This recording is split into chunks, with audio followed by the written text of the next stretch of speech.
اعلیٰ تعلیم کی خاطر. اب جس وقت یہ یورپ میں جاتے ہیں تو اب ذرا یہ سوچنے کی کوشش کیجئے کہ یورپ کا ماحول یا گرد و نواح یورپ کے کیا تھے. یہ وہ زمانہ ہے جس وقت ہیگل کی اقلیت کا دور تھا. یورپ کا جو تمدن تھا اس میں بہت سی تبدیلیاں آ چکی تھیں. اس سے پیشتر یعنی علامہ کے وہاں پہنچنے سے پیشتر بالخصوص 18ویں صدی کے آخری حصے میں، بلکہ میں تو کہوں گا یہ تو کہہ لیجئے کہ 19ویں صدی کے آخری حصے میں، 18ویں صدی سے تو تاریخیں شروع ہوئی تھیں، 19ویں صدی کے آخری عشرے میں وہاں پر کئی تبدیلیاں آ چکی تھیں. ایک تبدیلی تو یہ تھی کہ مغربی جو کلونیل پاورز تھیں، یعنی انگلینڈ یا انگلستان، فرانس یا بیلجیم، اس قسم کے ممالک، ان کے مقابلے میں جرمنی کی 40 ریاستیں تھیں. یہ 40 ریاستوں میں جرمنز جو تھے آپس میں بٹے ہوئے تھے. اسی طرح اطالوی قوم اٹالینز جو ہیں یہ بھی بٹے ہوئے تھے بہت ساری یعنی ریاستوں میں. تو اس زمانے میں یعنی اقبال سے تھوڑا پیشتر یہ قومیں ایک بن گئیں. مثلاً پین جرمینزم کے نیشنلسٹک نعرے کے تحت یعنی لسان اور نسل اور علاقے کی بنیاد پر ایک قسم کی گروہ بندی ان کی ہو گئی. جرمن قوم کو اکٹھا کرنے والا بسمارک تھا جس نے جرمن قوم کو آسٹریا کے علاوہ باقی جتنی جرمن ریاستیں تھیں وہ پرشیا کے نیچے اکٹھی ہو گئیں، اور ولیم جو ان کا بادشاہ تھا وہ کائزر ولیم کہلایا، یعنی شہنشاہ ولیم. یہ بسمارک نے یہ اچیومنٹ کی کہ جرمن قوم کو ایک کر دیا، اور پھر جرمن کلچر کہ یعنی سپیریورٹی اور جرمن کلچر یا تمدن کی برتری ثابت کرنے کے لیے اس قوم میں یہ انسٹل کیا ان کے دماغوں میں کہ ہم سے بہتر دنیا میں کوئی نہیں. اور اسی بنا پر ایک ایگریکلچرل قوم کو ایک انڈسٹریلائز قوم بنا دیا، اور ایسی فوج ان کی تیار کی جرمنوں کی جس کی آج تک دنیا میں نظیر نہیں ملتی. یہ پہلی جنگ جو دنیا کی پہلی جنگ ہے اس سے پیشتر یہ اچیومنٹ یورپ میں ہوئی. اسی طرح جس طرح بسمارک نے جرمن قوم کو ایک بنا دیا، اسی طرح اٹلی میں بھی 3-4 ایسی شخصیات تھیں. ان کے نام ہیں مازنی، گیریبالدی اور ارمینیلی اور اسی طرح صافی. یہ 4 شخصیتیں ہیں جنہوں نے اٹالین قوم کو ایک بنا دیا. انہوں نے ینگ اٹالینز کی سوسائٹیز بنائیں اور اس طرح سے رفتہ رفتہ اٹلی ایک قوم بن گئی، اور اسی طرح جرمنز بھی ایک قوم بن گئے. اور انہوں نے تقاضا کیا دوسری قوموں پر جو کہ پہلے بن چکی تھیں کہ بھئی ہمیں بھی اسپیس انڈر دا سن دو، ہمیں بھی کلونیل امپائر بنانے دو. تو یہ تگ و دو اس وقت یورپ میں شروع ہو چکی تھی جس وقت علامہ وہاں پڑھنے گئے. یعنی ایک تو نیشنلزم تھا، یعنی ٹیریٹوریل نیشنلزم، سیکولر نیشنلزم، اور اسی سیکولر نیشنلزم کے سبب یہ اتنا اینٹائی ہیومن تھا کہ جرمن جو تھے وہ فرانسیسیوں کو ٹالریٹ نہیں کرتے تھے، فرانسیسی جرمن کو ٹالریٹ نہیں کرتے تھے. اور آہستہ آہستہ یعنی بقول اقبال ڈاکو اقوام کی گروہ بندی ہو گئی. ایک طرف تو آسٹرو ہنگیرین ایمپائر اور جرمنز یہ اکٹھے ہو گئے، دوسری طرف ایک ٹرپل انتانت کہلاتا تھا، یعنی 3 قوموں کا اتحاد، یعنی روس، فرانس اور برطانیہ، یہ تینوں الائز بن گئے، اور دوسری طرف وہ جرمینک قومیں ایک طرف ہو جائیں. اسی طرح اسی زمانے میں جرمنی یا جرمن رومانٹسزم سے یا جرمن نیشنلزم سے انسپائر ہو کے ترک جو تھے انہوں نے پین تورینین تحریک چلانی شروع کی. اس میں انور پاشا بہت یعنی آگے تھے، اور یہ پین تورینینزم سے مراد یہ تھی کہ جو بھی ٹرکش سپیکنگ لوگ ہیں وہ ایک قوم ہے، اور جہاں تک بحر اسود کا تعلق ہے یہ ان کی ایک طرح سے جھیل ہے، اور ارد گرد کی ساری اقوام چونکہ ترکی بولتے ہیں لہٰذا یہ ایک قوم ان کا تعلق. پین تورینینزم سے مراد یہ ہے کہ ٹرکش سپیکنگ جو کمیونٹیز ہیں خواہ وہ ترکی کا حصہ ہوں یا ترکی سے باہر ہوں وہ ٹرکش قوم کا ایک طرح سے عنصر ہیں. سو آپ نے دیکھا کہ اس زمانے میں بالخصوص یورپ میں، ترکی کو چھوڑ دیں، بالخصوص یورپ میں یہ جو ٹیریٹوریل نیشنلزم ہے اس کی بنیاد پر اینٹائی ہیومن یعنی انسان کا دشمن انسان ہو گیا، اور 2 گروپوں میں یہ ڈاکو اقوام جو ہیں ان کی تقسیم ہو گئی. اور ان کی تگودو آپس میں ہونی ہے اس وجہ سے تاکہ وہ استحصال کر سکیں ان اقوام کا جو کہ پسماندہ ہے۔ تو جس وقت اقبال نے یہ صورت دیکھی تو گو وہ ذہنی طور پر اس وقت جب انگلستان گئے ہیں تو انڈین نیشنلسٹ تھے، لیکن انہوں نے نیشنلزم کو خیر باد کہہ دیا۔ نیشنلزم سے مراد کیا ہے؟ یعنی رنگ، نسل، زبان اور علاقے کی بنیاد پر گروہ بندی انسانوں کی، اس کو نیشنلزم ویسٹرن سینس میں نیشنلزم کہتے ہیں۔ علامہ نے اس قسم کی نیشنلزم کو ریجیکٹ کر دیا، اور انہوں نے اس لیے اس کو ریجیکٹ کیا کہ بھئی یہ تو ڈاکو اقوام کے گروہوں کی آپس میں محاذ آرائی ہے، اور اس کا مقصد اور کچھ نہیں سوائے غاصبانہ تجارت کے۔ اس زمانے میں اقبال کے ہاں ایک ذہنی انقلاب آیا، اور وہ ذہنی انقلاب کا تاثر ان کی ایک نظم ہے 1907، اس نظم کا عنوان ہے 1907۔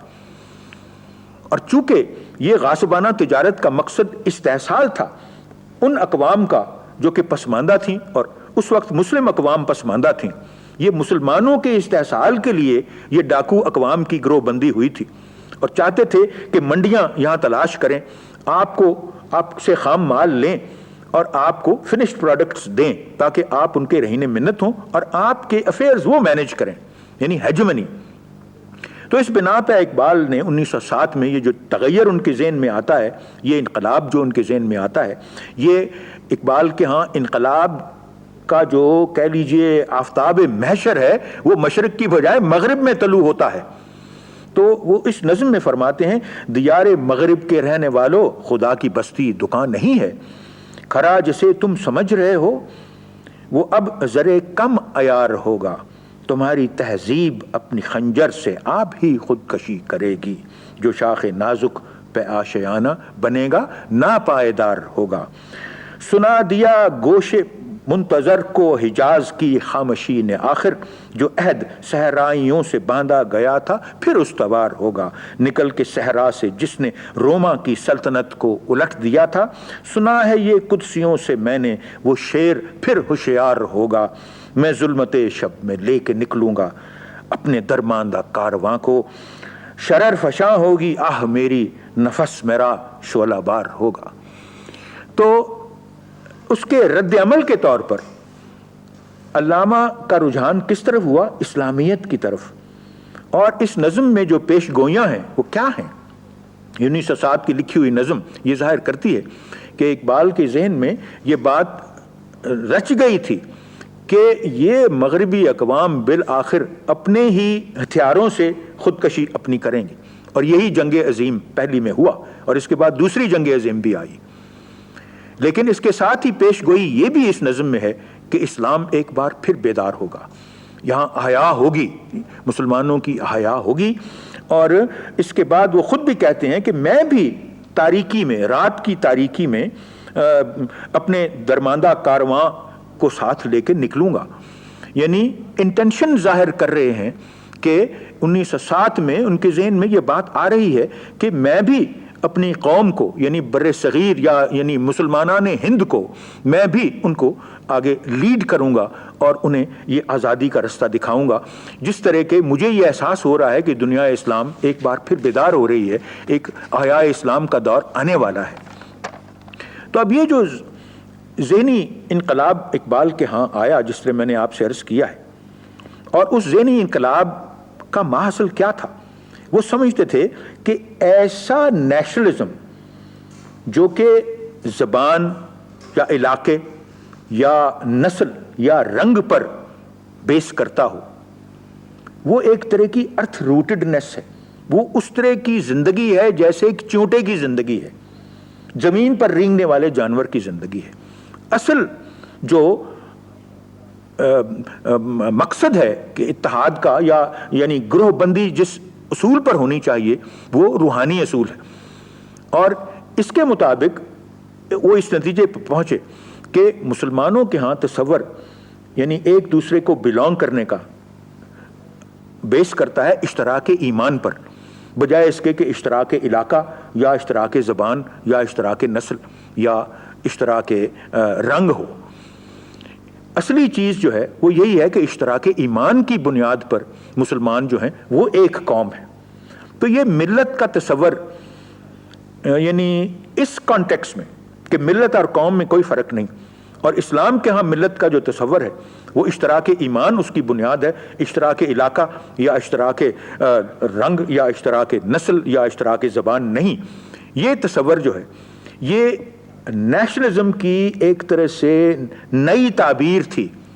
یہ ایک طرح سے اقبال کا کہہ لیجئے اجتہاد، ذاتی اجتہاد تھا کہ انہوں نے نیشنلزم کو اسلامائز کر دیا، کہ اسلام کے نزدیک نیشنلزم ویسٹرن فارم کا قابل قبول نہیں، بیکاز اٹ از اینٹائی ہیومینیٹیرینزم، یعنی اینٹائی ہیومن ہے وہ کانسیپٹ نیشنلزم کا جو بندے انسان میں تمیز کرتا ہے.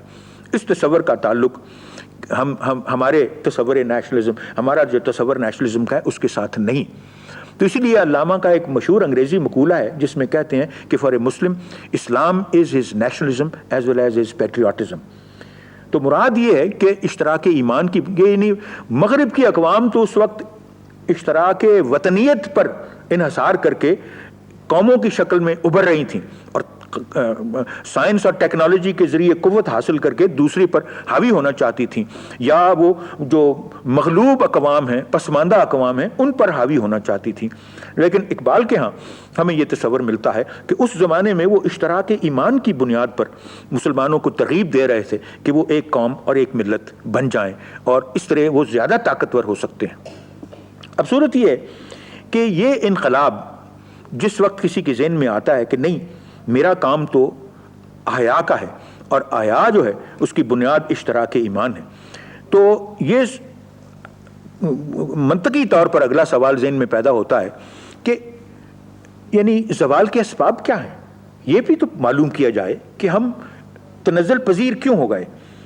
یعنی جو معاشرہ آپ زندہ کرنا چاہ رہے ہیں پہلے یہ تو جانیے کہ اس کی موت کا سبب کیا تھے، کیا اسباب تھے اس کی موت کے، اس کے انحطاط کے، اس کے زوال کے.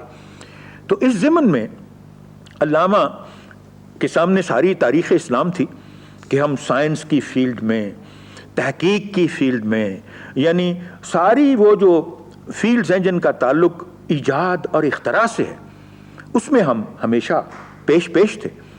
تو اب یہ کیوں ہو گیا یہ عالم، ہم اتنے یعنی زوال پذیر کیوں ہو گئے ہیں؟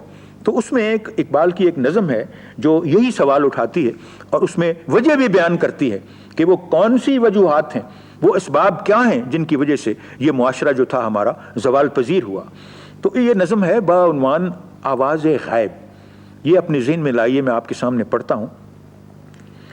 فرماتے ہیں، آتی ہے دمے صبح صدا عرش بری سے، کھویا گیا کس طرح تیرا جوہر ادراک. کہ تیرے جو فہم کا جوہر تھا وہ کس طرح کھو گیا، تو اتنا عاقل اور اتنا فہمیدہ تھا، یہ کس طرح کھو گیا. آتی ہے دمے صبح صدا عرش بری سے، کھویا گیا کس طرح تیرا جوہر ادراک. کس طرح ہوا کند تیرا نشتر تحقیق، ہوتے نہیں کیوں تجھ سے ستاروں کے جگر چاک. دوسری اقوام تو چاند تک پہنچ سکتے ہیں، تیرے جو نشتر ہے، تحقیق کا جو نشتر ہے تیرا، وہ کند کیوں ہو گیا، تجھ سے ستاروں کے جگر کیوں نہیں چاک ہوتے. اے مسلمان یہ کہہ رہے ہیں تو ظاہر و باطن کی خلافت کا سزاوار، کیا شعلہ بھی ہوتا ہے غلام خس و خاشاک. مہر و مہ و انجم نہیں محکوم تیرے کیوں تیری نگاہوں سے لرزتے نہیں افلاک. اب تک ہے رواں گرچہ لہو تیری رگوں میں، نئے گرمی افکار نہ اندیشہ بے باک. روشن تو وہ ہوتی ہے جہاں بھی نہیں ہوتی، جس آنکھ کے پردوں میں نہیں ہے نگہ پاک. اور پھر آخری شعر ہے، باقی نہ رہی تیری وہ تازہ ضمیری، یعنی ضمیر سے مراد کانشنس ہے. تازہ ضمیری سے مراد یہ ہے کہ ہمیشہ نئی چیز کی تلاش میں، تازگی کی تلاش میں جانا. تو پھر کہتے ہیں باقی نہ رہی تیری وہ تازہ ضمیری، اے کشتہ سلطانی و ملائی و پیری. سو مطلب یہ ہے کہ یہ تین چیزیں ہیں جس کی وجہ سے تیرا زوال آیا. اے مسلمان یہ تین چیزیں کیا ہیں؟ سلطانی، ملائی اور پیری. سلطانی سے مراد کیا ہے؟ مطلق الانانیت، سلاطین کی مطلق الانانیت، آپ ساری تاریخ اسلام پڑھ لیں، اس میں کہیں بھی آپ کو فرینچ ریولوشن کا فینومینن نظر نہیں آئے گا۔ اگر ایسی کوئی ریولوشن ہوئی ہے تو ایرانی انقلاب اب آپ کے سامنے آیا ہے۔ اس سے پیشتر ہماری تاریخ کہہ لیجئے خلفائے راشدین کا دور 661 عیسوی میں ختم ہوتا ہے، اور خلافت کو مصطفیٰ کمال پاشا 1924 میں ختم کرتا ہے۔ سو یہ 1300 سال کا عرصہ ہے، اس میں کہیں آپ کو اس قسم کا انقلاب نظر نہیں آتا جہاں پہ مسلمان اٹھ کھڑے ہوں اور وہ کہیں کہ ہمیں مطلق الانانیت منظور نہیں، ہمیں مطلق الانانیت قبول نہیں۔ سو سلطانی نے، ملوکیت نے ہمیں تباہ کر دیا۔ ہمیں ہماری زوال کا ایک سبب یہ ملوکیت کا نظام تھا، یا آمریت کا نظام تھا، یا مطلق الانانیت کا نظام تھا۔ تو ایک تو اقبال یہ وجہ بتاتے ہیں کہ ہمارے زوال کا اسباب۔ دوسرا ہے ملائی۔ ملائی سے اقبال کیا مراد لیتے ہیں؟ یعنی ایسے علماء کا پیدا ہونا جن کے ہاں باقی سب کچھ ہے سوائے علم کے۔ تو ملائی کو جو کرٹیسزم اقبال نے کیا ہے وہ یہ ظاہر کرتے ہیں کہ جو علم، پہلے تو علماء جو ہمارے تھے ان کے ہاں علم جو تھا وہ سب سے بڑی دولت تھی، اور علم جو تھی یہی ان کا فخر تھا۔ لیکن جس وقت زوال کا عالم آتا ہے تو اس میں ہمیشہ تقلید پر ایمفیسس ہوتا ہے۔ تقلید سے مراد یہ ہے کہ آپ خود ذمہ داری لینا چھوڑ دیتے ہیں۔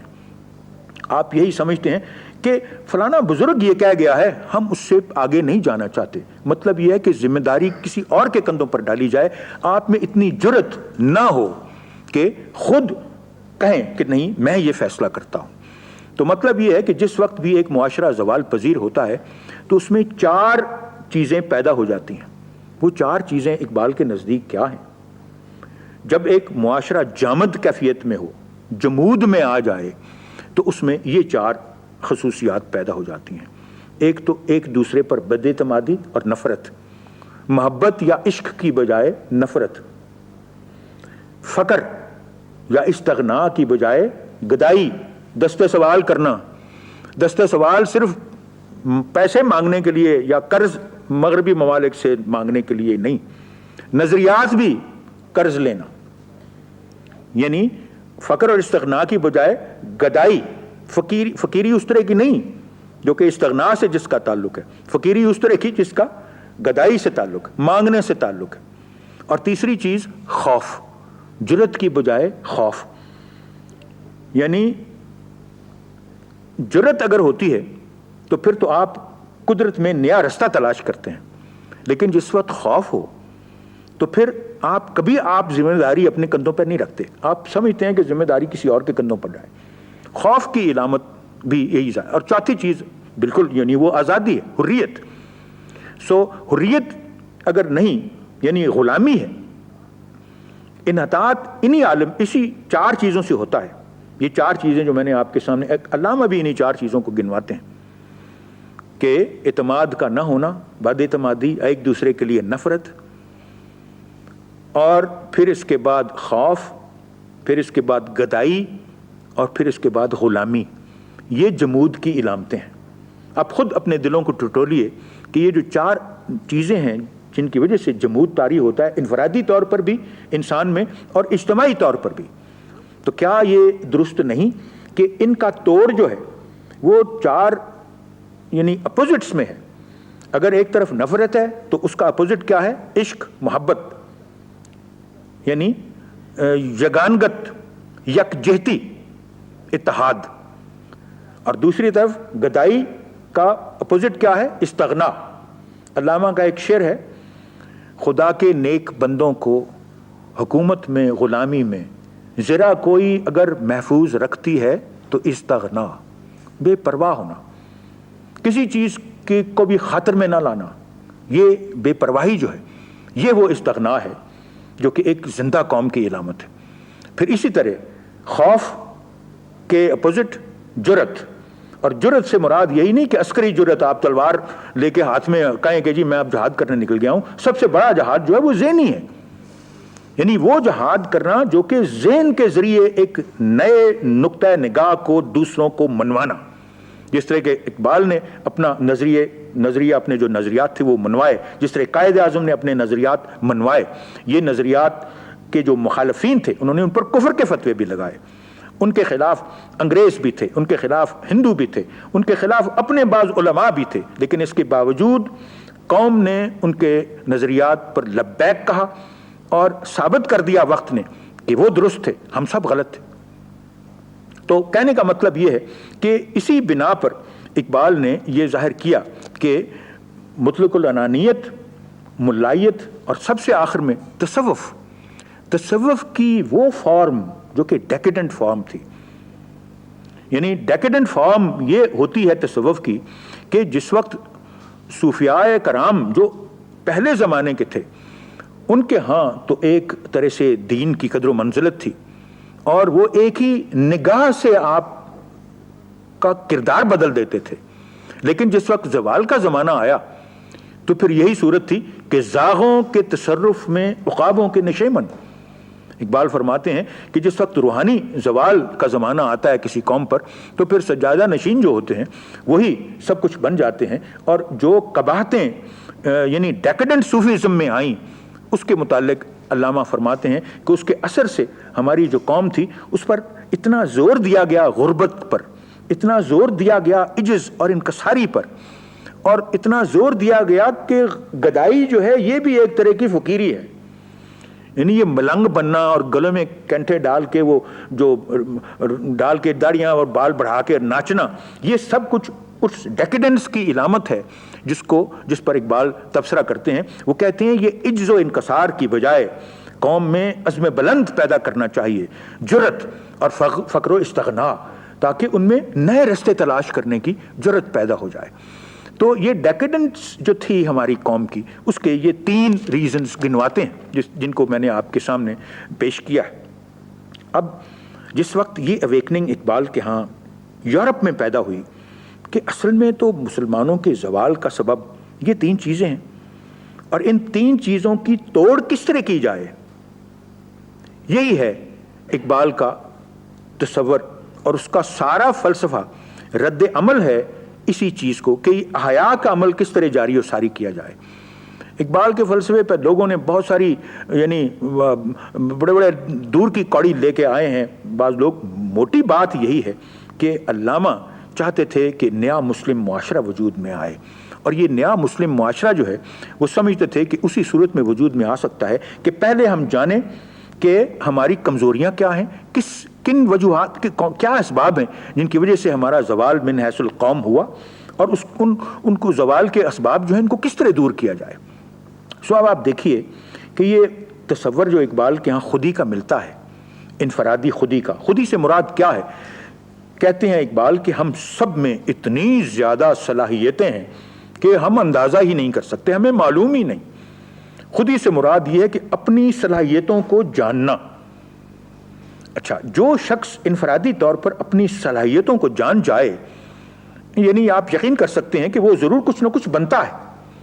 اس کا تخلیقی عمل جو ہے، اقبال تو اس کو خدا کے قریب لے آتا ہے، کہتا ہے کہ خدا اور انسان جو خودی جس کی مستحکم ہے وہ خدا کا ہمکار ہے، چونکہ خدا بھی سب سے اہم اہمیت جو خدا کی ہے وہ خدائی جو ہے اس کا تعلق تخلیق سے ہے، اور انسان بھی ایک طرح سے تخلیق کا حامل ہے، اور تخلیقی عمل ہی جو ہے وہی اس کو زندگی میں آگے سے آگے بڑھاتا ہے۔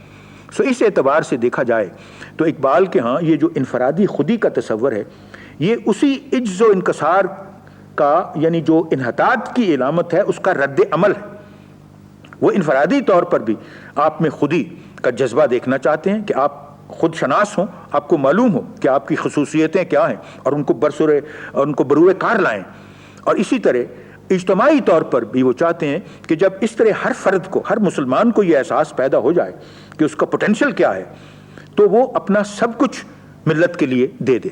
یہاں ایک عجیب تضاد آپ کو اقبال کے ہاں نظر آئے گا کہ سوسائٹی کے لیے، اس نئے مسلم معاشرے کے لیے تو وہ کہتا ہے کہ انفرادی خودی کو اس پر نثار کر دو، اور اسی طرح کا ایک اجتماعی خودی کا معاشرہ وجود میں لے آؤ، لیکن خدا سے انفرادی طور پر جو خودی مطلق ہے اس سے خودی محدود کو دور رکھتا ہے۔ یعنی فراق پر زور دیتا ہے، کیونکہ فراق ہی کی بنیاد پر من و تو کے درمیان فاصلہ رہتا ہے، مگر کہتا ہے جہاں تک اجتماع کا تعلق ہے، سوسائٹی کا تعلق ہے، معاشرے کا تعلق ہے، اس پر سب کچھ، اس کو سب کچھ دے دو، یعنی اس میں فنا ہو جاؤ، خدا میں فنا مت ہو، معاشرے میں فنا ہو جاؤ۔ یعنی یہ تضاد اقبال کے ہاں پایا جاتا ہے۔ اس کو حل کرنے کے لیے بہت سارے لوگوں نے فکر کیا ہے کہ ایک طرف تو اقبال زور دیتے ہیں انفرادی خودی پر، اور دوسری طرف یہ کہتے ہیں کہ انفرادی خودی کو اجتماعی خودی کے سپرد کر دو، نثار کر دو۔ گو وہ کہتے ہیں کہ خدا کی ذات میں مستغرق مت ہو، یعنی خدا سے فاصلہ رکھتے ہیں لیکن اجتماعی خودی یعنی ملت میں چاہتے ہیں کہ آپ سب کچھ اپنا ملت کو دے دیں۔ تو اب اس سے یعنی یہ ظاہر ہو گیا کہ اقبال کے ہاں یہ جو تضاد ہے اس کی بنیاد بھی، اس کا بھی ایک کہہ لیجئے اس کی ایک پریگمیٹک ویلیو ہے، یا اس کی ایک عملی ویلیو ہے۔ عملی ویلیو یہ ہے کہ ان کا بنیادی مقصد انفرادی مسلمان اور مسلم معاشرے کو زندہ کرنا تھا۔ اس وجہ سے انہوں نے کہا کہ انفرادیت میں، ایک انفرادی مسلمان میں اگر اتنی صلاحیت ہے کہ وہ عالم ہے، وہ دوسروں کو پڑھا سکتا ہے، تو وہ سب کچھ ان کے لیے دے دے تاکہ معاشرے میں وہ اس کا فروغ ہو اور معاشرے میں ان اقدار کو فروغ حاصل ہو۔ تو اب اس صورت میں اقبال کا کلام آپ دیکھیں، وہ بار بار یہ کہتے ہیں کہ میں آنے والے کل کا شاعر ہوں، میرا پیغام جو ہے وہ بوڑھوں کے لیے نہیں ہے، میرا پیغام شباب ملت کو ہے، نوجوانوں کو ہے، تاکہ وہ محسوس کرتے ہیں کہ نیا مسلم معاشرہ جو ہے وہ وہی وجود میں لا سکتے ہیں۔ یہ بوڑھے کس قابل ہیں، کیونکہ یہ تو اس عنصر کو بلانگ کرتے ہیں جو کہ ڈیکیڈنٹ ہے۔ جو نیا پیغام ہے وہ نئی نسل کے لیے ہے، اور اس لیے ان کے لیے یعنی شباب ملت ہی ہے جس کو اقبال ایڈریس کرتا ہے۔ اور بار بار جاوید نامے میں فرماتے ہیں اللہ تعالیٰ سے دعا کرتے ہوئے کہ میرا جو پیغام ہے نوجوانوں کے لیے وہ سہل کر دے کہ وہ اس کو آسانی سے میری بات کا مطلب سمجھ لیں۔ اور مقصد اس کا یہی ہے کہ وہ ڈیپینڈ کرتے ہیں نئی آنے والی نسل پر، مسلمانوں کی نئی نسلوں پر وہ ڈیپینڈ کرتے ہیں کہ وہی نیا انقلاب جو ہے، وہ نیا مسلم معاشرہ جو ہے وہ وجود میں لائیں گے۔ اقبال کے ہاں نئے پن پر اتنا اصرار ہے، آپ ان کے کلام کو پڑھیں۔ مثلا ایک شعر میرے ایسے میں نے لکھ لیا ہوا ہے یہاں، فرماتے ہیں پرانے ہیں یہ ستارے فلک بھی فرسودہ، جہاں وہ چاہیے مجھ کو کہ ہو ابھی نوخیز۔ یعنی وہ آسمان سے بیزار ہیں، ستاروں سے بیزار ہیں، افلاک سے بیزار ہیں، کہتے ہیں نیا جہان۔ یہاں تک کہ اقبال کا شیطان جو ہے، آپ پڑھیے نالہ ابلیس جاوید نامے میں، وہ خدا سے یہی گلا کرتا ہے کہ میں اس آدم ہی سے بیزار ہوں، میری تو ہتک ہے اے خداوند تعالیٰ کہ تو نے مجھے اس آدم کا رقیب بنایا ہے جو میری کسی بات پر انکار کرتا ہی نہیں، جس طرح میں کہتا ہوں وہ کرتا چلا جاتا ہے۔ خدا کے لیے کوئی نیا آدم، میری شان شایاں ایک نیا آدم بھیج جو میری گردن کو مروڑے اور مجھے بھی لذت شکست کا احساس ہو۔ تو وہ بھی خدا سے نیا آدم مانگتا ہے۔ تو اقبال کے ہاں یہ جو نئے پن پر اصرار ہے وہ اسی لیے ہے کہ نیا جہان، ایک جہان تازہ وجود میں لایا جائے۔ اس ضمن میں بھی ان کے بعض اشعار جو ہیں وہ قابل غور ہیں۔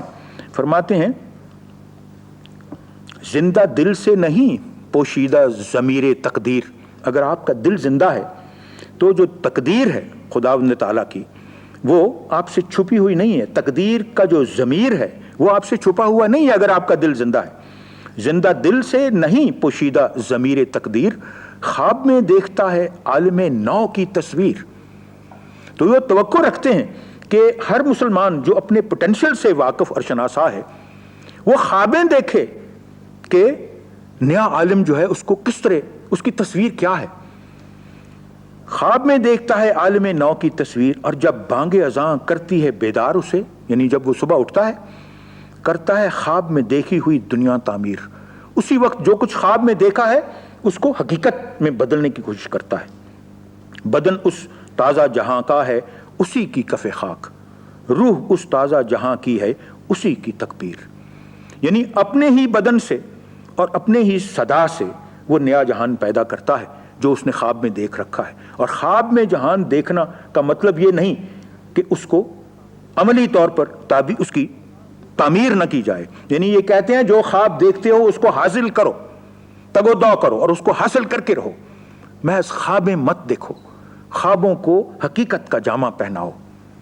اب سوال یہ پیدا ہوتا ہے کہ عملی طور پر یہ تو بات صرف فکر کی یا فلسفے کی یا شاعری کی تھی.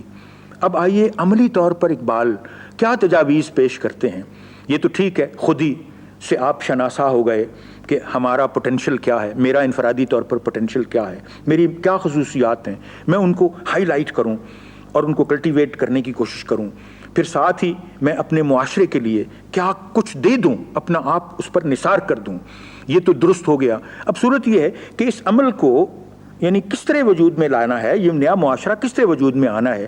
تو اس ضمن میں جو عملی طور پر وہ باتیں بیان کرتے ہیں, ایک بات تو یہ خاص طور پر پوائنٹ آؤٹ کرتے ہیں کہ اسلام کا مذہبی احیا جو ہے وہ بجائے خود نیا مسلم معاشرہ وجود میں نہیں لا سکتا, کیونکہ اسلام کا مذہب اس کے تمدن سے الگ نہیں کیا جا سکتا. لہذا کس چیز کی ضرورت ہے؟ مذہبی احیا ہی نہیں, تمدنی احیا کی بھی ضرورت ہے. تمدن کی احیا سے مراد اقبال کیا لیتے ہیں کہ اس فکر کو اثر نو زندہ کیا جائے, یعنی مذہبی فکر ہی نہیں بلکہ آپ کا جو بھی کلچر ہے, کلچر سے مراد آپ کا فکر ہے, خواہ وہ لٹریچر ہو, خواہ وہ فلسفہ ہو, خواہ وہ آرٹس ہوں, خواہ وہ کہہ لیجئے آپ کی سیاست ہو, ہر چیز میں آپ ایک جو نیا رخ اور انداز پیدا کریں, ایک رستہ تلاش کریں, وہ جو ہے وہ آپ کا تمدن ہوگا. اقبال کہتے ہیں کہ اسلام کا تمدن جو ہے وہ اس کے مذہب سے الگ نہیں. لہٰذا ایک چیز کی احیا جو ہے, اگر آپ دین کی احیا کر دیں, مذہب کی احیا کر دیں, تو تمدن کی احیا نہ کریں تو وہ بجائے خود کافی نہیں ہوگی. اصل میں ہمارے ہاں مشکل یہی ہے کہ ہم زیادہ ایمفیسس مذہبیت پر کرتے ہیں, تمدن کی طرف ہم غور نہیں کرتے. کیا آپ کو معلوم ہے کہ اسلامی فلسفے میں مسلمان فلاسفہ نے کیا کیا چیزیں پیش کر رکھی ہیں؟ جو بھی اس وقت مغربی فکر ہے اس کے سارے جو روٹس اور بنیادیں ہیں وہ آپ کو اسلامی فلسفہ میں ملیں گے. لیکن چونکہ ہم شناسا نہیں ہیں, ہمیں شناسا اپنے روٹس سے نہیں کیا گیا, لہٰذا ہم نہ ادھر کے ہیں نہ ادھر کے ہیں, اور ہم ہوا میں اس طرح معلق ہیں, اور ہم نہیں دعویٰ کر سکتے کہ ہم اس خودی کے پیکر بن گئے ہیں جو اقبال ہم سے توقع رکھتے ہیں. تو ان چیزوں کے لیے اقبال 3 تجاویز دیتے ہیں جس سے وہ سمجھتے ہیں کہ نیا مسلم معاشرہ وجود میں لایا جا سکتا ہے. وہ ایک تو ہے کہ نیا علم کلام وجود میں لایا جائے. علم کلام کیا ہے؟ آپ کو یاد ہونا چاہیے, اس بات کو اب خیال ہونا چاہیے کہ انسان کی جو مذہبی زندگی ہے, روحانی زندگی ہے, اس کا ایک سٹیج تو وہ ہوتی ہے جب کہ جو حکم ہے مذہب کے اس کو من و ان قبول کیا جائے, جو احکام ہیں مذہب کے ان کو من و ان قبول کیا جائے. دوسری سٹیج یہ آتی ہے کہ آپ ان احکام کی حکمت کو سمجھنے کی کوشش کرتے ہیں. یہ سٹیج ہے, اس سٹیج کو کہتے ہیں to reconcile revelation with reason, یعنی وحی کو عقل کی بنیادوں پر اس کی حکمت کو اور اس کے معنی کو تلاش کرنا. یہ علم کلام ہے. جس وقت آپ کہہ لیجئے ریولیوشن کو ایکسپلین کرنے کی کوشش کرتے ہیں تھرو ریزن یا تھرو ادر میتھڈز جو انسانی کہہ لیجئے انسان کو ودیت کی ہوئے ہیں, خدا کی طرف سے ودیت ہوئے ہیں, تو اس کو علم کلام کہتے ہیں. تو ایک ضرورت تو اقبال کے ہاں یہ ہے کہ نیا علم کلام وجود میں لایا جائے, چونکہ جو روایتی علم کلام ہے وہ یونان کے قیاسی فلسفے پر اس کا انحصار ہے. اب یہ ایک فلسفے کی بحث ہے کہ قیاسی فلسفہ یونان کا کیا تھا, اور اس کے بعد مسلمانوں نے اس میں کیا کنٹریبیوشن کی. قرآنی تعلیمات کے زیر اثر مسلمانوں نے تجرباتی سائنسز, جو تجرباتی علوم ہیں, ان کی بنیاد رکھی. گریکس جو تھے وہ صرف اسپیکولیٹو سائنسز یا یعنی قیاسی جو علوم ہیں ان کے قائل تھے. اور اب دیکھیے نا, انہی میں مسائل آ جاتے ہیں. خدا کے وجود کے متعلق 3 دلیلیں جو یونانیوں نے پیش کر رکھی ہیں, جن کو عربی میں کونی اور وجودی اور غائی دلائل کہتے ہیں. یہ 3 دلیلیں ہیں یونانیوں کی: theological proof for the existence of God, ontological proof for the existence of God, اور تیسرا جس کا کازیشن پرنسپل ہے cosmological proof for the existence of God. یہ 3 چیزیں جو ہیں ان کو عربی میں، یعنی علم کلام جو عیسائیت کا ہے ابتدا میں، وہی آپ کو یہاں آپ کے علم کلام میں وہی 3 پروفس اور یہ 3 جو ثبوت ہیں یہ ارسطاٹل نے دے رکھے ہیں. اور ارسطاٹل جو تھا وہ مسلمان نہیں تھا، یعنی آپ اس اقلیت کی بنا پر جو کہ قیاسی یونانی اقلیت ہے اس کی بنیاد پر آپ اپنا علم کلام استوار کر رہے ہیں. تو پھر اقبال فرماتے ہیں کہ سر سید نے کوشش کی تھی کہ اقلیت کی بنیاد پر ایک نیا علم کلام ترتیب دیا جائے، لیکن سر سید نے بھی معتزلائٹ تھنکنگ کی بیسس پر اس علم کلام کی بنیادیں استوار کیں، لیکن معتزلائٹ کا اپنا جو اقلیت کا اصول تھا وہ بھی یونانیوں سے ہی بارو کیا ہوا تھا. سو اقبال اس خیال کے ہیں کہ جدید جو سائنسز ہیں، فزکس، کیمسٹری، یہ سائنسز جو ہیں ان کی فائنڈنگز جو ہیں ان کو مد نظر رکھتے ہوئے جو قرآنی مسائل یا قرآنی آیات ہیں ان کی تعبیر کی جائے تو آپ کے سامنے یہ حکمت بالکل واضح ہو جائے گی کہ قرآنی جو تعلیمات ہیں وہ جدید سائنس کے ساتھ زیادہ مطابقت رکھتی ہیں. مثلا ایک موٹی سی بات میں آپ کے سامنے کرتا ہوں. ایک مسئلہ ہے جو ایتھیسٹ جو تھے وہ کہا کرتے تھے با ایمان لوگوں کو، جو دہریے تھے وہ کہتے تھے با ایمان لوگوں کو کہ بھئی تم کہتے ہو کہ خدا جو ہے، خدا کی جو ذات ہے وہ یعنی نان میٹیریل ہے، وہ غیر مادی ہے. تو ایک غیر مادی ذات مادہ کس طرح پیدا کر سکتی ہے؟ تو یہ دلیل تب جائز تھی جب کہ مادے کی ڈیفینیشن یہ تھی جس نے جگہ اگوپائی کی ہو، جو سپیس میں ایکسٹینڈڈ ہو اور جو جگہ اکوپائی کرے. یہی ہے نا مادے کی ڈیفینیشن. تو یہ ڈیفینیشن جو مادے کی ہے یہ پرانی ہے، یہ اب ماڈرن فزکس اس کو قبول نہیں کرتی. تو اس مادے کی ڈیفینیشن پر یہ سوال اٹھتا تھا کہ بھئی ایک خدا جس کو آپ کہتے ہو کہ غیر مادی ہے تو وہ مادہ کیسے پروڈیوس اس نے کر دیا؟ یا تو پھر مادہ اس کے ساتھ کو ایگزسٹ کرتا ہوگا، تو اگر کو ایگزسٹ کرے تو وہ تو دوئی بن جاتی ہے. وہ تو ایک طرح سے یعنی کہہ لیجئے مسلمانوں کے نکاح کے نزدیک تو شرک بن جاتا ہے کہ مادہ بھی کو ایگزسٹ کر رہا تھا خدا کے ساتھ یا توحید کے ساتھ. تو اس کے بعد اب جو سائنس کی فائنڈنگز ہیں وہ یہ ہیں کہ مادے کو جس وقت آپ ڈسیکٹ کرتے ہو اور اس کی روح تک پہنچنے کی کوشش کرتے ہو تو it disappears into nothingness. یعنی آپ یہ بھی نہیں کہہ سکتے کہ یہ جو ایٹم ہے یا جس کو ایٹم کو ڈسیکٹ کر کے الیکٹران اور پروٹونز رہ جاتے ہیں تو یہ ایریا ہے، it's a area radiating, it's an area in space radiating energy. Even the word energy یا توانائی بھی مادے کے لیے درست لفظ نہیں ہے. اس وقت تک جدید فزکس کے ہاں کوئی ایسا لفظ نہیں جو ایکسپلین کر سکے کہ جس وقت مادے کو آپ ڈسیکٹ کر کے الیکٹران پروٹون تک پہنچ جاتے ہیں تو پھر آگے کیا رہ جاتا ہے؟ وہ غائب ہو جاتا ہے. اور غائب اگر ہو جاتا ہے تو اگر اٹ از نتھنگنیس تو پھر عدم ہی سے تو سب کچھ وجود میں آیا.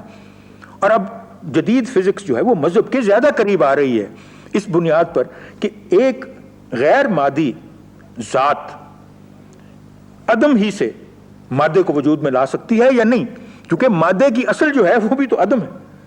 Nothingness goes back into nothingness. تو اب اس وجہ سے اقبال کے نزدیک جو جدید مسلمان ہے اس کے ایمان کو مستحکم کرنے کے لیے نئے علم کلام کی ضرورت ہے، چونکہ اس سے تائید اصول مذہب ہو سکتا ہے. ایک تو یہ ریولوشن وہ چاہتے ہیں کہ دینیات میں لائی جائے، یعنی دینیات میں بالخصوص علم کلام کے شعبے میں اس طرح کی سائنٹیفک تعبیرات جدید سائنس کی فائنڈنگز کی لائٹ میں قرآنی جو ہیں تعلیمات ان کو ایکسپلین کرنے کی کوشش کی جائے. تو آج کا جو نوجوان ہے مسلمان اس کے ایمان کے لیے وہ زیادہ مضبوطی کا باعث بنے گا بنسبت اس کے کہ آپ اس قسم کی مثالیں دیں، یعنی اقلیت کی بنیادوں پر اس کو کنونس کرنے کے لیے جو کہ قیاسی علوم پر قائم کی گئی ہیں اور جو آج کے زمانے میں ریلیونٹ نہیں ہیں. یہ تو چاہتے ہیں کہ دینیات کے شعبے میں اس طرح کا ایک انقلاب لایا جائے. پھر اس کے بعد دوسری شرط یہ عائد کرتے ہیں کہ فقہ کی تدوین نو کی جائے. اقبال کے نزدیک فقہ اسلامی کے مجموعے کو، یعنی فتاوی کے مجموعے جو ہیں، پرانے فقہا کے فتاوی جو ہیں ان کے جو مجموعے ہیں ان کو اقبال کے نزدیک وہ ہے اس کو شریعت اسلامی کہا جاتا ہے. اور اقبال کے نزدیک وہ حرف آخر نہیں. وہ سمجھتے ہیں کہ آج حالات بدل گئے ہیں، لہٰذا ہمیں آج اجتہاد کی ضرورت ہے، اور اس اجتہاد کے ذریعے ہم آج کے مسائل جو ہیں وہ حل کرنے کے قابل ہو سکیں. وہ سمجھتے ہیں کہ اس وقت صورت یہ ہے کہ مسلمان تو آگے بڑھ رہے ہیں، لیکن جو شریعت اسلامی ہے جہاں کھڑی ہے وہیں کھڑی ہے، اور اس کی وجہ سے بعض ایسے ایبسرڈ نتیجے پر ہم پہنچتے ہیں جو کہ نہ سائنٹیفکلی کریکٹ ہیں اور نہ ہی دوسرے. انسان کے علم کی اب اتنی زیادہ وسعت ہو چکی ہے، اور بعض چیزوں کو اسی وسعت کے مطابق سوچنا چاہیے اور ان کو اسی طرح انٹرپریٹ کرنا چاہیے. چونکہ ہمارے فقہا جو ہیں، جو ائمہ ہیں مدرسہ آئے فکر کے، بالخصوص فقہ کے مدرسہ آئے فکر کے، انہوں نے کبھی دعویٰ نہیں کیا کہ ہمارے جو فتاویٰ ہیں وہ حرف آخر ہیں. سو اقبال اس بات پر اصرار کرتے ہیں، اور اجتہاد کے عمل کو وہ انفرادی مجتہدین سے لے کر اسمبلی کو دینا چاہتے ہیں. وہ سمجھتے ہیں کہ لا میکنگ جو ہے وہ کام وہ اسمبلی کا کام ہے، اور وہ سمجھتے ہیں کہ اس طرح غالب امکان ہے کہ اس میں جو غیر علماء لوگ ہیں لیکن جو ہر چیز پر ایک گہری نظر رکھتے ہیں وہ بھی کنٹریبیوشن کر سکیں گے. خواتین بھی اس میں کنٹریبیوشن کر سکیں گی اپنے خیالات کا اور اپنے اظہار کا اسمبلی میں. اور اس طرح جو یونانیمٹی آئے گی کسی قسم کی لیجسلیشن میں، وہ یونانیمٹی بجائے خود ایک طرح سے اجماع امت ہوگا، اور وہ ایک نئی چیز ہوگی. اور اس میں ہم جو مختلف فرقے مسلمانوں کے بن چکے ہیں، ممکن ہے اس طرح کے اجماع میں ہم ان فرقوں کو ختم کر سکیں. رفتہ رفتہ ہم ایک فرقہ بن جائیں اور ایک قوم بن جائیں. اور وہ اسی طریقے سے ہو سکتا ہے کہ اجماع کے اجتہاد کو اجماع امت کی شکل میں اور ماڈرن لیجسلیٹو اسمبلی کے ذریعے سے اس کو جاری و ساری کیا جائے، اور لا میکنگ کا یہ پروسیس جو ہے اسلامائزیشن کا وہ اس انداز میں کیا جائے. سو یہ ایک بہت بڑی ریولوشن ہے جو کہ اقبال کنٹمپلیٹ کرتے ہیں کہ ہم حاصل کریں. تیسری چیز جس پر اقبال اصرار کرتے ہیں نیا مسلم معاشرہ وجود میں لانے کے لیے، وہ ہے تعلیم کا شعبہ. وہ سمجھتے ہیں کہ بہت ضروری ہے کہ اسلامی علوم جو ہیں ان کا امتزاج علوم جدیدہ کے ساتھ کر دیا جائے. یعنی جو دینی مدارس ہیں یہ علیحدہ نہ ہوں، یہ بھی یونیورسٹیوں کا حصہ بن جائیں. اور آپ دیکھتے ہیں کہ اب جو ہم سو کالڈ سیکولر انسٹیٹیوشنز کے پڑھے ہوتے ہیں اور اس کے مقابلے میں جو دینی مدارس میں پڑھ کے آتے ہیں ان میں کتنا فاصلہ ہوتا ہے، انداز فکر مختلف ہو جاتے ہیں. اور یہ بجائے خود ہم نے یہ داغ بیل اس طرح ڈال رکھی ہے کہ اپنے معاشرے کو خود ہی منقسم کرتے چلے جا رہے ہیں. اقبال کا اصرار یہ ہے کہ جب تک اس طرح نہ کیا جائے اور مسلمانوں کو یہ احساس نہ دلایا جائے کہ سائنس کے اصلی موجد مسلمان تھے، اور جو سائنسز ہیں بالخصوص جن کو تجرباتی یا امپیریکل سائنسز کہتے ہیں، اس کی بنیاد بھی مسلمانوں نے رکھی. کیونکہ قرآنی تعلیمات جو ہیں وہ ہیں ہی اسی بات پر اصرار ہے قرآن مجید کا. خداوند تعالیٰ آپ کو بار بار فرماتا ہے کہ میں نے آپ کو آنکھیں دے رکھی ہیں، آپ کو کان دے رکھے ہیں، یعنی آپ کو حواس خمسہ دے رکھے ہیں، پھر بھی آپ بات کیوں نہیں سمجھتے؟ آپ ان چیزوں پر غور کیوں نہیں کرتے؟ سو عقل کی طرف اور حواس خمسہ کی طرف بار بار قرآن مجید میں اشارے ہیں. اسی وجہ سے اقبال کے بقول مسلمان جدید تجرباتی سائنسز کے موجد تھے، چونکہ یونانی جو تھے وہ قیاسی سائنسز کے موجد تھے، ہاتھ سے کام کرنا نہیں چاہتے تھے. یہ مسلمانوں نے ہی ابتدا کی کہ انہوں نے ہاتھ سے کام کیا اور ایکسپیریمنٹس کیے جس کے جواب انہیں موصول ہوئے. تو مطلب یہ ہے کہ جدید سائنس اقبال کے نزدیک کے موجد مسلمان ہیں. ہمارے سوتے کے عالم میں مغرب نے اسی سائنس اور ٹیکنالوجی پر بے انتہا ترقی کی جس کی ابتدا ہم نے رکھی تھی. سو اقبال کہتے ہیں کہ اگر ہم اب ویسٹ سے سائنسز اور ٹیکنالوجی لے لیتے ہیں تو یہ کوئی ایلین کلچر نہیں جس سے ہم یہ چیز لے رہے ہیں، یہ اسلام ہی کے کلچر کی پروجیکشن ہے، اور ہم وہی چیز واپس لیں گے جو ہم نے خود اپنے عالم خواب میں ان کو دے رکھی ہے. تو اس بنا پر وہ چاہتے ہیں کہ اگر یہ امتزاج ہم اپنے مدرسوں میں قائم کر لیں تو پھر ایک بار تخلیق اور تحقیق اور اختراع اور ایجاد کا سلسلہ مسلمانوں میں دوبارہ شروع کیا جا سکتا ہے. چونکہ اقبال کے بقول نیا مسلم معاشرہ کسی صورت میں مغلوب نہیں ہو سکتا، وہ غالب ہی رہے گا. اور غالب اسی صورت میں ہم ہو سکتے ہیں کہ ہم اپنے آپ کو صرف سیاسی طور پر آزاد ہوں تو سمجھ لیں کہ ہمیں آزادی مل گئی ہے. یہ کافی نہیں ہے، کیونکہ اس آزادی کا کیا فائدہ کہ ہم اکنامکلی اور ٹیکنالوجیکلی کسی اور کی ہیجمنی کے نیچے ہیں، سپر پاور کی ہیجمنی کے نیچے ہیں. سوال یہ ہے کہ صحیح آزادی وہی ہے جس پہ آپ ٹیکنالوجیکل طور پر بھی آزاد ہوں اور اکنامک طور پر بھی آزاد ہوں. آپ یعنی دوسروں کے یعنی ڈپینڈنٹس نہ ہوں. اور وہ اسی صورت میں ممکن ہے کہ آپ کے ہاں اپنی سائنٹیفک اور ٹیکنالوجیکل پروگرس اتنی ہو جائے کہ آپ اس قابل ہو سکیں کہ اپنے مسائل کو خود حل کر سکیں. سو یہ ظاہر ہے کہ یہ خواب تو علامہ نے دیکھ لیا کہ یہ نیا مسلم معاشرہ، اس کا خاکہ بھی انہوں نے بنا دیا، لیکن اور نوجوانوں کو کہہ بھی دیا کہ بھائی یہ معاشرہ حاصل کرنے کی کوشش کرو.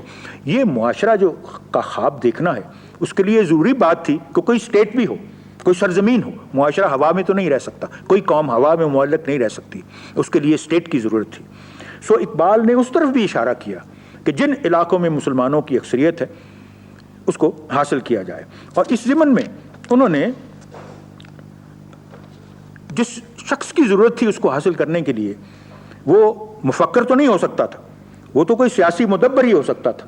اور یہ وہ منزل ہے جو میں سمجھتا ہوں کہ حضرت علامہ کی ایک ایسا پہلو ہے جس کے متعلق آج تک غور نہیں کیا گیا، بہت کم غور کیا گیا ہے. اور وہ پہلو ہے کہ تحریک پاکستان کا ایک روحانی پہلو بھی ہے. سیاسی تو ہیں، ایک روحانی پہلو بھی ہے. اور مجھے وہ پہلو نظر آتا ہے اقبال کی ایک دعا میں. اقبال کے ہاں یہ تصور آپ کو عام ملتا ہے کہ نیا مسلم معاشرہ کس طرح وجود میں لایا جائے، مسلمانوں کی اکثریت جن خطوں میں ہے ان کو کیوں نہ حق دیا جائے خود مختاری کا. اس طرح تو اس کے لیے ایک سٹیج ایسی آتی ہے جب کہ ہر کوئی اقبال پر تبصرہ کرتا تھا. مشائخ ناراض تھے، علماء نے کفر کے فتوے دے رکھے تھے، اور جتنے سیاستدان تھے وہ سمجھتے تھے یہ انگریز کا آدمی ہے، یہ ہندوستان کے ٹکڑے کرنا چاہتا ہے. تو اس عالم میں ایک دعا ہے اقبال کی جس میں وہ خدا سے کہتے ہیں کہ اے خداوند تعالیٰ کوئی مجھے ایسا رازدار دوست عطا کر جس کو میں اپنے دل کی بات کر سکوں، یہاں مجھے کوئی سمجھتا نہیں ہے. یہ بڑی پاورفل نظم ہے جس میں اس قسم کے اشعار آتے ہیں کہ در جہاں یارب ندیم من کجاست، کہ اے خدا اس جہان میں میرا جو دوست ہے وہ کہاں ہے. نخل سین آیم کلیم من کجاست، میں تو وہی برننگ بش ہوں اور میرا جو موسیٰ ہے وہ کہاں ہے. انتظار غم گسارے تا کجا جستجوئے رازدارے تا کجا، یا میرا یک ہمدم دیری نہ دے عشق عالم سوز را آئینہ دے. من مثال لالہ صحراستم، میں صحرا میں لالے کے پھول کی طرح تنہا ہوں. درمیان محفل تنہاستم، خواہم از لطف تو یار ہمدم از رموز فطرت من محرم. ہمدم دیوانہ فرزانہ از خیال اینواں بیگانہ، ایسا ہمدم دے جو کہ یہ نہ سوچے کہ یہ ہو جائے گا، میں یہ کروں تو وہ ہو جائے گا، یہ نہ سوچے، دیوانہ ہو، فرزانہ ہو. سازم از مشتے گلے خود پے کرش، اے خداوند تعالیٰ ایسا مجھے رفیق دے جس کو میں خود اپنی مٹی سے بناؤں اور اس صنم کو آزر کی طرح میں بناؤں اور خود ہی اس کی پرستش کروں. یعنی وہ میرے ہی خیالات کی عکاسی کرے اور میں خود ہی اس کا سپاہی بن جاؤں، اس کی خود ہی پرستش کروں. تو یہ شخصیت میں سمجھتا ہوں کہ یہ قائد اعظم کا ہم میں آنا یہ اللہ تعالیٰ کی طرف سے اقبال کی دعا کا قبول ہونا تھا. قائد اعظم کی شکل میں یہ یعنی شخصیت ہم میں آئیں جن کی قیادت میں پاکستان حاصل کر لیا گیا. اور پھر اقبال کا شعر ملاحظہ ہو جس میں فرماتے ہیں گئے دن کے تنہا تھا میں انجمن میں، یہاں اب میرے رازداں اور بھی ہیں. یعنی یہ ایک خوشی کا اظہار ہے. مگر اب جو اصلی مرحلہ ہے وہ یہ ہے کہ کیا ہم آج تک پاکستان حاصل کر لینے کے بعد اس دعا کے تاثر میں جس شخصیت قائد اعظم کی شخصیت کے سبب جو پاکستان حاصل کیا گیا، کیا ہم اس مسلم معاشرے کو وجود میں لا سکے ہیں؟ تو وہ تو یقینی امر ہے، آپ میرے ساتھ اگری کریں گے کہ ابھی تک اس معاشرے کی خاک کے قریب بھی ہم نہیں پہنچ سکے جو اقبال کے ذہن میں تھا. اور اسی لیے میں ان اشعار پر یہ تقریر کو ختم کرتا ہوں. اس میں علامہ فرماتے ہیں وہی جہاں ہے ترا جس کو تو کرے پیدا، یہ سنگ و خشت نہیں جو تیری نگاہ میں ہے. مہو ستارہ سے آگے مقام ہے جس کا، وہ مشت خاک ابھی آوارگان راہ میں ہے. یعنی یہ خاک کی مٹھی ابھی تو رستے میں بھولی بسری پھر رہی ہے اور پہنچنا اس کو کہاں ہے. ہم بہت دور ہیں اس منزل سے جو اقبال نے ہمارے لیے متعین کر رکھی ہے.